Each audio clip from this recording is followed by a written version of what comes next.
어린아이처럼 이라는 제목으로 마태복음 18장 전반부 말씀 우리 성도님들과 함께 나누겠습니다. 오늘 본문은 예수님께서 어린아이들을 비유하여 제자들에게 전하시는 가르침입니다. 말씀을 시작하기 전에 무더위 속에 잠 못 드는 열대야 속에서 한 주간 지치고 고단한 우리 모든 심령 가운데 하나님의 말씀 이사야 40장 29절에서 31절 말씀을 먼저 나눕니다. 너는 알지 못하였느냐 듣지 못하였느냐 영원하신 하나님 여호와가 피곤한 자에게는 능력을 주시며 무능한 자에게는 힘을 더하시나니 소년이라도 피곤하며 곤비하며 장정이라도 넘어지며 쓰러지되 오직 여호와를 앙망하는 자는 새 힘을 얻으리니 독수리가 날개치며 올라감 같을 것이요 다른 박질하여도 곤비하지 아니하겠고 걸어가도 피곤하지 아니하리로다. 아멘.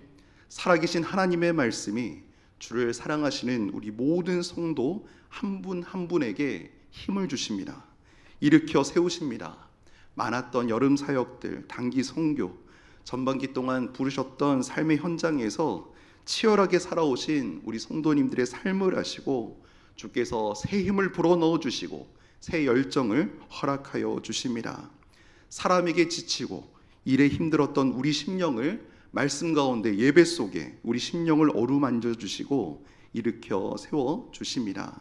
특별히 오늘 일부 예배 시간 많은 교사분들 계신데요, 하나님께서 우리를 동역자 삼아 우리를 사용하고 계신 줄 믿습니다. 우리의 모든 충성과 헌신을 주께서 기억하십니다. 지금도 우리 모든 성도님들의 헌신과 봉사를 통해 주님의 몸된 교회와 우리 다음 세대가 더욱더 든든히 세워지고 있음을 믿습니다. 오늘 우리 모두가 말씀 앞에 서서, 특별히 휴가철인데 하반기를 앞두고 우리 자신을 돌아보며 주어진 한 주간의 삶 앞에 말씀으로 영적 옷깃을 여미는 시간 되시기 바랍니다. 오늘 본문 마태복음 18장 1절에서 4절 말씀은 예수님께서 어린아이와 같이 우리에게 겸손과 순수한 마음을 요청하고 계십니다. 정작 우리의 다음 세대는 은혜 받고 있는데, 은혜가 넘치고 있는데 섬기는, 말씀으로 섬기고 그들을 위해 기도하는 우리 심령이 메말라서야 되겠습니까? 선줄로 생각하지 않고 넘어질까 늘 조심하면서 경계 속에 하나님이 주시는 은혜를 풍성히 누리시는 주의 모든 성도들 되시기를 간절히 축원합니다. 오늘 본문에 제자들이 질문하고 있습니다. 예수님께서 어린아이를 본보기로 사용하신 이 말씀은 제자들의 질문에서 시작되었습니다. 우리 1절 말씀 같이 한번 영상에 읽어보시겠습니다. 그때에 제자들이 예수께 나와 이르되 천국에서는 누가 크니까? 큰 거, 좋은 거, 비싼 거 좋아하는 사람의 모습, 지금이나 2000년 전이나 비슷했던 모양입니다. 제자들이 예수님께 질문하고 있습니다. 병행 본문인 마가복음 9장에 따르면 제자들이 질문하기 전에 서로 간에 옥신각신하면서 말다툼까지 있었던 것으로 보입니다. 가버나움으로 가는 길에서 제자들이 누가 더 큰가라는 논쟁을 벌였습니다. 마가복음 9장 33절에서 34절 하반부에 보시면 분명하게 기록되고 있죠. 예수님이 제자들이 서로 다투고 언쟁을 나누는, 네가 잘했냐 내가 잘했냐, 누가 더 크냐, 이 부분에 대해서 눈여겨 지켜보고 계시는 것을 우리가 볼 수 있습니다. 사실 이 문제는 제자들뿐만이 아니었지요. 제자들 못지않게 그들의 부모도 이 부분에 관심이 지극히 컸습니다. 마태복음 20장 20절에서 21절 말씀 제가 읽어드립니다. 그때에 세베대 아들의 어머니가 그 아들들을 데리고 예수께 와서 절하며 무엇을 구하니 예수께서 이르시되 무엇을 원하느냐 이르되 나의 이 두 아들을 주의 나라에서 하나는 주의 우편에 하나는 주의 좌편에 앉게 명하소서. 누가 더 크고 누가 더 잘났고 누가 더 앞서고 있는지 누가 더 뒤처지는지 이것들을 논쟁하는, 서열을 다투는 제자들의 심정이 이해가 가십니까? 사실 몇몇 제자들 입장에서는 예수님께서 조금 차별하시는 것처럼 느껴질 수 있습니다. 예수님께서 이 앞절 본문에 보면 가이사랴 빌립보 지역에서 베드로한테 직접적으로 1대1로 물어보시지요. 너는 나를 누구라 하느냐? 다른 제자들도 다 있는데 베드로를 불러서 그렇게 질문하시고 베드로의 답변을 들으시고 베드로만 유독 칭찬을 하시죠. 베드로에게만 좀 더 특별하신 것처럼 보입니다. 변화산에 갈 때도 마찬가지였습니다. 모든 제자들 다 데려가지 않으시고 몇몇 제자들 찜하여 데리고 가셨습니다. 그들만 남들 모르는 특별한 체험을 가지고 내려왔죠. 사촌이 땅을 사면 배가 아픈 게 속담인 줄로만 알았는데 정작 남의 얘기가 아니고 누구 얘기입니까? 제자들 얘기입니다. 제가 세계 속담을 좀 찾아봤습니다. 우리 집 마당의 잔디밭보다 옆에 잔디밭이 더 푸르다. 우리 집 닭이 낳는 알 개수보다 옆에 집 닭이 더 낳는 알이 개수가 더 많아 보인다. 등등 세계적으로도 이 배 아픈 일들은 참으로 많은 모양인데 2000년 전에도 마찬가지였을 것 같습니다. 무더위를 지나면서 더위도 짜증나셨겠지만 2024년에 지나간 절반을 돌아보면서 하나님 앞에 우리가 알게 모르게 무더위와 갈증을 느끼는 부분들이 무엇인지 냉정하게 말씀을 지켜보면서 되짚어 보기를 바랍니다. 자본주의 시스템 아래 우리는 많은 경쟁을 치러내며 살아왔습니다. 그리고 살아가고 있습니다. 남들은 쉽게 풀리는데 나는 풀리지 않는 것처럼 느껴질 때, 남들은 더 인정받고 칭찬받고 인기를 더 얻는 것 같은데 나는 아닌 것 같을 때, 우리 교회에서는 절대 없는 일들이겠지만 어떤 교회들마다 보이지 않게 사람들 심령에 찾아오는 불편함, 의기소침함, 낙심들이 있다고 합니다. 열심히 사역했는데 죽도록 충성하는데 아무도 몰라주는 것 같고 중직자 선거 같은 이런 일들이 있을 때 오늘 제자들이 느끼는 그런 심정, 그 시기심, 그 질투들이 일어난다고들 합니다. 내가 더 잘했는데, 더 많이 섬기고 봉사했는데 그 사람은 되고 나는 안 되고, 똑같이 투자하고 어떤 일하고 섬기고 했었는데 걔는 성공하고 나는 실패하고, 걔는 인정받고 나는 몰라주고, 교회와 사람들 앞에서 티내지도 못할 여러 가지 섭섭병이 찾아와서 마음이 무너지고 봉사도 귀찮아지고 섬김도 싫어지면서 심지어 낙심이 큰 경우에는 신앙까지도 팽개쳐 버리는 일들이 타 교회에 간혹 있다고들 합니다. 크고 작은 정도의 차이가 있겠지만 인생사 겪게 되는 그 열등감, 그 좌절감, 그 소외감 속에서 오늘 제자들이 적지 않은 다툼을 하고 있습니다. 드러내기 싫은 우리 안의 불편함, 그 까칠함, 그것들을 하나님께서 오늘 본문 말씀을 통해 우리 내면의 그러한 부분들도 들춰내고 계십니다. 이런 제자들에게, 이런 우리에게 오늘 예수님이 대답해 주십니다. 예수님께서 어떻게 하셨습니까? 어린아이를 불러 세우셨습니다. 그리고 천국에서 큰 자가 되기 위해서는 어린아이처럼 어린아이같이 되어야 한다는 말씀을 하셨습니다. 진정한 어른이 되기 위해 무엇이 되어야 한다고요? 부산식 표현으로 쉽게 말씀드립니다. 얼라가 되어야 한다고 말씀하신 것입니다. 상식과 기본에서 말이 안 되는 이야기입니다. 오늘 본문 속에 말이 안 되는 이야기에 담긴 주님의 의도와 목적, 그 뜻을 발견하시고 마음에 새기시며 때때로 찾아오는 이루 다 나눌 수 없는 그 짜증, 갈증, 무더위, 불편함들을 말씀으로 내쫓으시고 주께서 주시는 시원함을 누리시는 모든 성도 되시기를 축복합니다. 먼저 첫 번째, 주께서 어린아이처럼이라고 말씀하실 때에는 우리에게 순전함을 말씀하고 계십니다. 어린아이는 판단하거나 비판하지 않고 있는 그대로 순수하게 예수님께 나옵니다. 이 순수한 마음, 우리 신앙생활의 기초입니다. 예수님께서 오늘 본문 3절에서 말씀하셨습니다. 너희가 돌이켜 어린아이들과 같이 되지 아니하면 결단코 천국에 들어가지 못하리라. 이렇게 말씀하신 까닭이 있죠. 우리는 성경 말씀을 있는 그대로 받아들이고 의심 없이 계산 없이 예수님께 나아가는 순전한 믿음을 가져야 할 것입니다. 성경 속에 어린아이 같은 이런 순전한 모습 떠올라지시는 장면들이 있으십니까? 저는 사무엘하 6장 말씀이 떠올려졌습니다.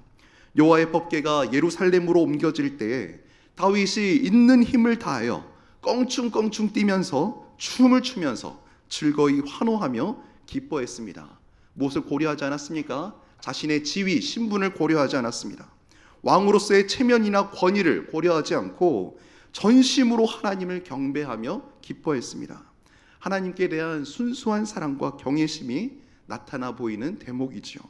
누군가는 가장 가까운 사람은 이를 손가락질하며 지적하고 비판하지만 다윗은 개의치 않았습니다. 하나님 앞에서 얼마나 그가 겸손하고 순전한 심령의 사람이었는지 보여주는 대목입니다.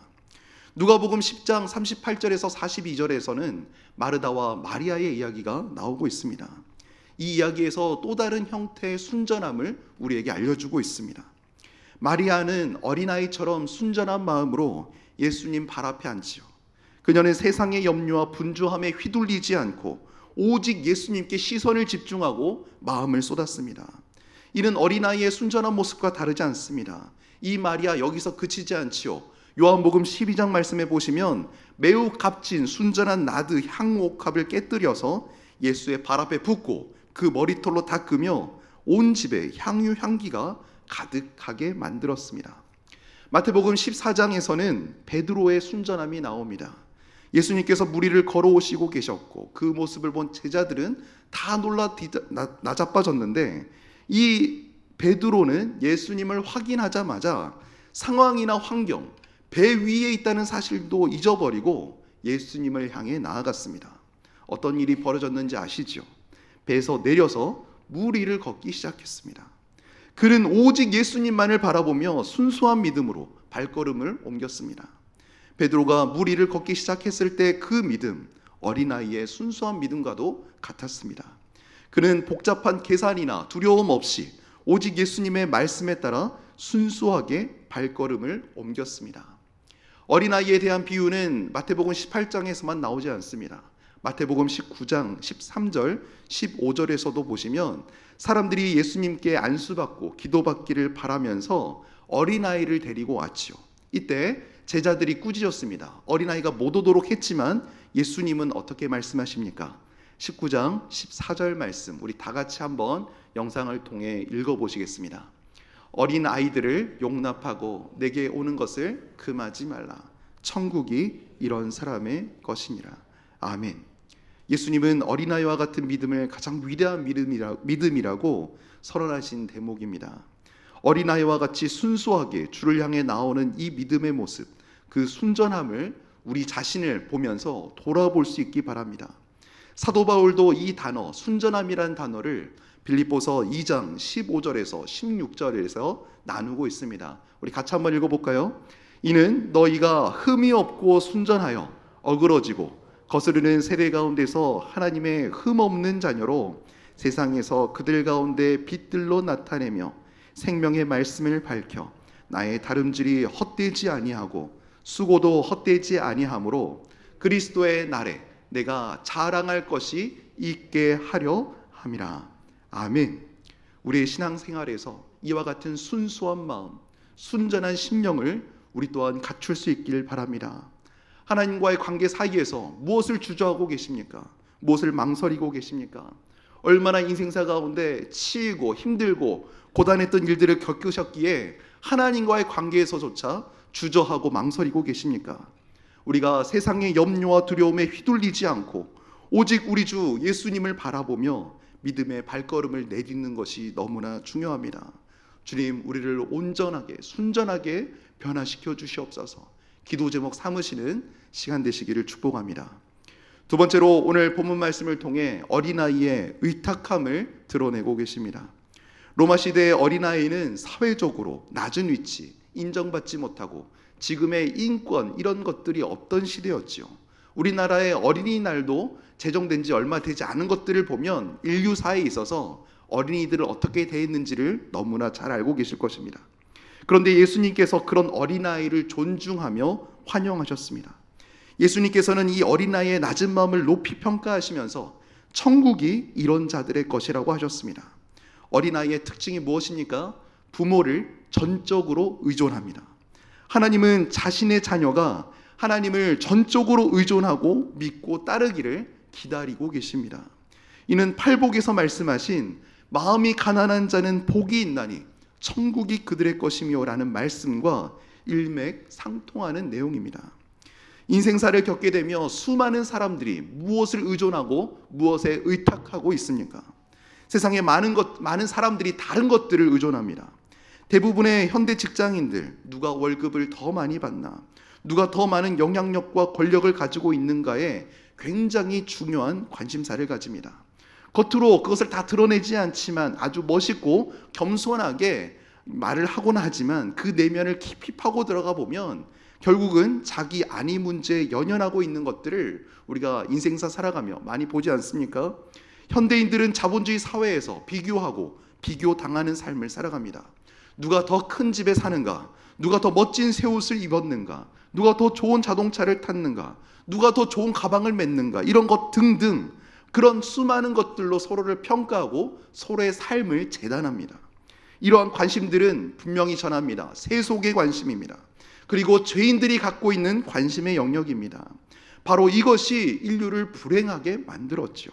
우리가 지금 불만족스럽다, 불행하다 말하는 이유는 거의 대부분 내 위치에 대한 갈등으로 인한 것이지 영생을 소유하지 못했다는 것, 그런 것 때문이 아닙니다. 예수님의 제자들도 이런 관심에서 벗어나지 못했습니다. 서열을 따지고 있습니다.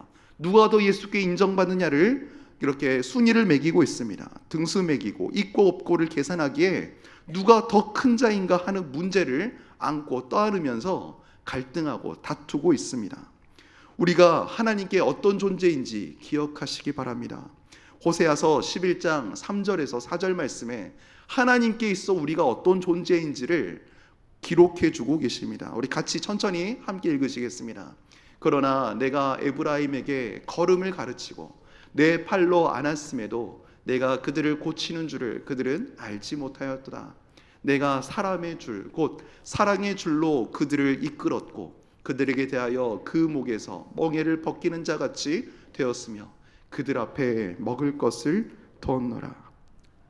진자리 마른 자리 살펴가며 자녀를 누이시고 업히셨던 부모의 심정을 가지신 분들이라면 이 말씀이 더 깊이 와닿으실 듯합니다. 하나님께서 우리의 부모가 되어 주십니다. 우리를 만드시고 우리를 안위하시며 우리의 전 존재를 부모에게 자녀들이 어린아이가 자기의 존재 자체를 의존하고 의탁하는 것처럼 우리가 그렇게 맡기기를 원하십니다. 오늘 본문 말씀 앞에 우리가 기억하고 구하며 찾아야 할 것, 주님, 내가 우리 주 예수 그리스도를 전적으로 내 삶을 맡기게 하여 주시옵소서, 의탁하게 하여 주시옵소서. 우리의 두 번째 기도 제목 삼을 수 있기 바랍니다. 이제 어린아이의 세 번째 특징, 겸손함입니다. 예수님은 마침 그 옆을 지나가던 어린아이를 부르시고 앞에 세우셨죠. 그리고는 시청각 교육, 시청각 설교를 하십니다. 너희가 이 어린아이와 같이 되지 않으면 결단코 천국에 들어갈 수 없다라고 하십니다. 예수님께서 이 말씀을 하실 때 강조하십니다. 진실로 너희에게 이르노니, 아주 강조를 하십니다. 결단코라는 표현까지 쓰셔서 확고한 의지를 가지고 말씀하신 것을 우리가 주목해서 볼 수 있습니다. 예수님께서는 십자가 사건을 앞두고 이 말씀을 하시죠. 말씀만 하신 것이 아니라 이후에 어떻게 하십니까? 제자들의 발을 친히 씻기시고 이 땅에 오신 삶의 의미와 목적을 가르치셨을 뿐만 아니라 본을 보이시며 십자가의 생명을 주시기까지, 그의 생명을 우리에게 주시기까지 섬김의 본을 보여주셨습니다. 예수님께서 우리에게 이 겸손함을 요청하고 계십니다. 예수님께서 말씀하신 것이 무엇입니까? 누구든지 이 어린아이와 같이 자기를 낮추는 사람이 천국에서 큰 자니라. 이것은 겸손을 의미합니다. 이 땅에서는 자기 PR 시대라고 합니다. 내가 나다, 내가 가진 것들을 포장하고 드러내고 자랑할 수 있어야 너가 밥그릇은 챙길 수 있다라는 그런 표현을 듣지요. 전적 타락으로 구원에 이룰 수 없었으나 비열하고 혐오스러우며 불쾌감을 주는 인간 본성으로 나 자신만을 아등바등 치열하게 살아가던 그런 나를 주께서 건져내 주셨습니다. 미리 정하시고 부르셨으며 의롭다 하시고 영화로운 삶을 살도록 우리를 인도해 주셨습니다. 하나님을 떠난 죄의 굴레에서 인생사 여정 속에 상처투성이로 갇힌 자로 눈먼 자로 눌린 자로 그렇게 살아왔으면서도 어떤 인생의 굴욕감과 부끄러움 없이 살아가던 죄인된 나를 예수 그리스도께서 만나주시고 치유하시며 회복시켜 주셨습니다. 나의 공로와 의지, 노력, 내가 가진 어떤 배경에 의해서가 아니라, 내가 가진 어떤 성취에 의해서가 아니라 전적인 하나님의 은혜로 이 놀라운 구원의 은혜와 감격을 누리게 하셨습니다. 그렇다면 예수님이 지적하신 어린아이와 같이 되어야 한다는 이 뜻이 과연 무엇이겠습니까? 그것은 겸손함을 말씀합니다. 예수님이 말씀하시려던 초점이 어린아이가 되어라, 이 말의 의미는 진짜 어린아이가 천국 간다는 뜻이 아니라 어린아이와 같이 예수 그리스도의 그 십자가 사건을 기억하는 구원받은 성도로서 자기를 낮추는 겸손한 마음을 기억할 것을 성도에게 촉구하시는 것입니다. 나의 나된 것 무엇이라고 고백하고 계십니까? 오직 주의 은혜인 줄로 믿습니다. 야고보서 4장 6절 말씀 영상에 같이 함께 읽으시겠습니다. 그러나 더욱 큰 은혜를 주시나니 그러므로 일러스되 하나님이 교만한 자를 물리치시고 겸손한 자에게 은혜를 주신다 하였느니라. 아멘. 자기가 아무것도 아니라고 생각하는, 계급과 서열이 중요하지 않다고 생각하는 이 겸손한 마음, 우리가 하나님 앞에 구원받은 자로서 주님이 가르쳐 주신 그 십자가의 도를 따라 우리가 진정 겸손한 자로 나아갈 수 있기를 간절히 축원합니다. 사랑하는 주의 성도 여러분, 오늘 말씀을 마치려 합니다. 오늘 본문 마지막 2절 말씀 우리 영상에 같이 함께 천천히 읽어보시겠습니다. 이르시되 진실로 너희에게 이르노니 너희가 돌이켜 어린아이들과 같이 되지 아니하면 결단코 천국에 들어가지 못하리라. 그러므로 누구든지 이 어린아이와 같이 자기를 낮추는 사람이 천국에서 큰 자니라. 아멘. 오늘 우리는 어린아이처럼 우리가 갖춰야 할 신앙적 태도를 함께 돌아보았습니다. 3가지 무엇입니까? 첫 번째, 순전함입니다. 두 번째, 의탁하는 것이고, 세 번째, 겸손함입니다. 하나님께서 우리를 어린아이처럼 순전한 마음으로 품어주시고 우리의 모든 것을 의탁할 때 그분의 무한한 사랑과 은혜를 경험하게 하실 것입니다. 겸손한 삶을 통하여서 천국의 기쁨을 누리는 복된 성도 되시기를 우리 주 예수 그리스도의 이름으로 축원합니다. 함께 기도합니다. 사랑의 주 하나님, 오늘 우리에게 마태복음 18장 1절에서 4절까지 말씀을 통하여서 귀한 말씀 허락하시니 감사함을 드립니다. 우리 삶 속에 어린아이와 같은 순전한 마음, 주께 온전히 의탁하는 심정, 또 우리의 예수 그리스도의 본을 따라 겸손함을 잃지 않게 하여 주시옵소서. 모든 상황 속에서 하나님의 뜻을 받아들이며 주님의 말씀을 순수한 마음으로 따르며 순종하는 그리스도인 되기를 소망합니다. 오늘 예배 가운데 빈손으로 나오지 아니하고 주께서 주신 감사와 은혜를 가지고 오늘 정성껏 올려드리는 예물들이 있습니다. 주님, 그 예물들이 올려지는 모든 손길 가운데 주께서 그 삶의 많은 필요들을 채워주시옵시고 하나님의 영광된 사역을 위하여서 귀하고 아름답게 쓰여지는 물질들 되게 하여 주시옵소서. 이 시간도 우리의 온 마음과 정성과 뜻과 힘을 다하여 하나님 예배했습니다. 한 주간도 어린아이처럼 주님과 늘 동행하며 하나님 나라의 영광을 위하여 주님과 늘 동행하며 살아가시는 주의 모든 성도의 삶이 되게 하여 주시옵소서. 우리 주 예수 그리스도의 이름으로 기도합니다. 아멘.